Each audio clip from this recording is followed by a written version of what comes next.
کہتے ہیں عشق وہ نہیں جو لفظ میں بیان ہو جائے، عشق تو وہ آگ ہے جو انسان کے اندر جلتی ہے اور سب کچھ راکھ کر دیتی ہے۔ آج ہم بات کریں گے ایک ایسے عاشق کی جس نے نبی صلی اللہ علیہ وسلم کو کبھی نہیں دیکھا مگر ان کے عشق میں اپنی پوری زندگی قربان کر دی۔ ایک ایسا شخص جس کا ذکر خود نبی نے کیا اور فرمایا تابعین میں ایک ایسا شخص ہوگا جس کا نام اویس ہے اور اس کی دعا قبول ہوتی ہے۔ یہ کہانی ہے اس عاشق رسول کی جس کا نام ہے حضرت اویس کرنی۔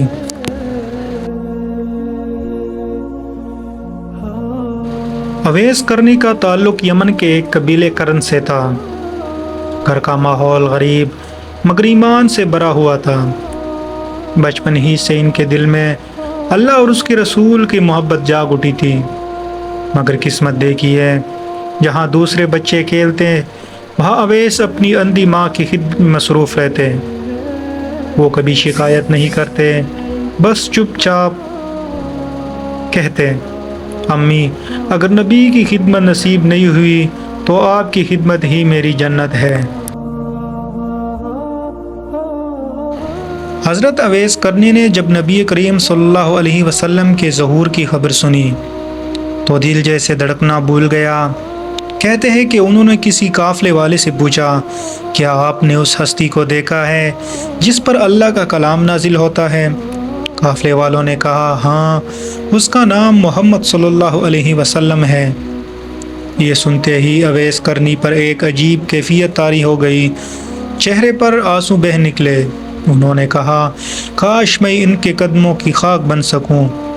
انہوں نے اپنی ماں سے عرض کی امی مجھے اجازت دیجیے میں مدینے جا کر رسول اللہ کا دیدار کر آؤں۔ ماں نے کہا بیٹے میری آنکھیں تمہارے بغیر دیکھ نہیں سکتی، تم گئے تو میں تنہا ہو جاؤں گی۔ اویس خاموش ہو گئے۔ دل کے ایک حصے میں رسول اللہ کی محبت جلتی رہی اور دوسرے حصے میں ماں کی محبت۔ کچھ سال بعد ماں نے کہا بیٹے تم جا سکتے ہو مگر جلد لوٹ آنا۔ اویس کا دل خوشی سے دھڑکنے لگا۔ وہ یمن سے مدینہ کا سفر طے کرتے ہوئے نبی کریم صلی اللہ علیہ وسلم کے دروازے پر پہنچے، مگر افسوس اس دن رسول اللہ گھر پر موجود نہیں تھے۔ انہوں نے دروازہ چوما، زمین پر سجدہ کیا اور آہستہ کہا یا رسول اللہ میں آپ کو دیکھنے آیا تھا مگر قسمت نے اجازت نہ دی۔ پھر انہوں نے مٹی اپنے چہرے سے لگائی اور واپس لوٹ گئے۔ یہ وہ لمحہ تھا جب عشق امتحان میں بدل گیا۔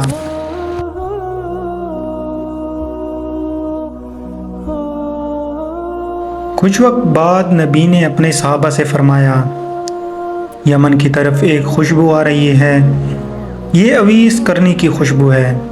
پھر فرمایا میرے بعد جب تم اویس کو پاؤ تو اس سے دعا کرانا کیونکہ اس کی دعا قبول ہوتی ہے۔ سوچو ایک ایسا عاشق جس نے رسول اللہ کو دیکھا ہی نہیں مگر نبی نے خود کو دعا کی سفارش کی۔ یہ صرف عشق نہیں، یہ روحانی رشتہ تھا جو جسمانی ملاقات سے بلند تھا۔ جب نبی کا وصال ہوا تو اویس کرنی کو یہ خبر ملی۔ یہ خبر ملتے ہی اویس کرنی پر یہ خبر بجلی کی بن کر گری۔ انہوں نے چٹانوں پر سر رکھ دیا اور دنوں تک کھانا پینا چھوڑ دیا۔ کہتے ہیں کہ وہ روتے ہوئے کہتے کاش میں ایک لمحے کے لیے انہیں دیکھ لیتا، لیکن اللہ نے ان کی وفاداری کا صلہ دیا، انہیں روحانی مقام عطا کیا جو شاید دیکھنے والوں کو بھی نصیب نہ ہوا۔ حضرت عمر رضی اللہ عنہ اور حضرت علی رضی اللہ عنہ کے زمانے میں جب اسلام کی سرحدوں پر جنگیں ہوتے رہی، اویس کرنی بھی لشکر میں شامل ہوئے۔ انہوں نے کسی سے کہا کہ میں لڑنے نہیں آیا، میں صرف اللہ کی رضا چاہتا ہوں۔ جنگ کے میدان میں وہ ایسے لڑے کہ سب حیران رہ گئے۔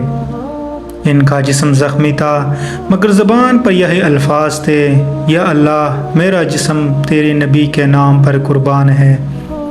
آخر کار وہ شہید ہو گئے اور میدان جنگ میں ان کے چہرے پر ایک نور چمک رہا تھا۔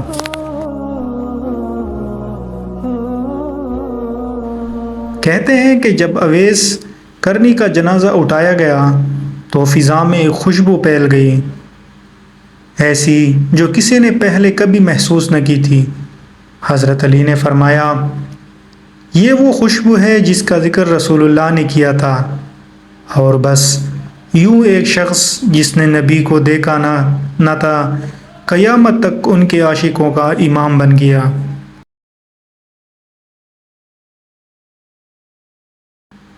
عشق صرف آنکھوں سے نہیں ہوتا، عشق دل سے ہوتا ہے۔ اویس کرنی نے ہمیں یہ سکھایا کہ نبی سے محبت صرف دیدار نہیں بلکہ ایمان، قربانی اور خدمت کا نام ہے۔ یہ تھی کہانی اس عاشق رسول کی جسے نبی نے خود یاد کیا، اویس کرنی۔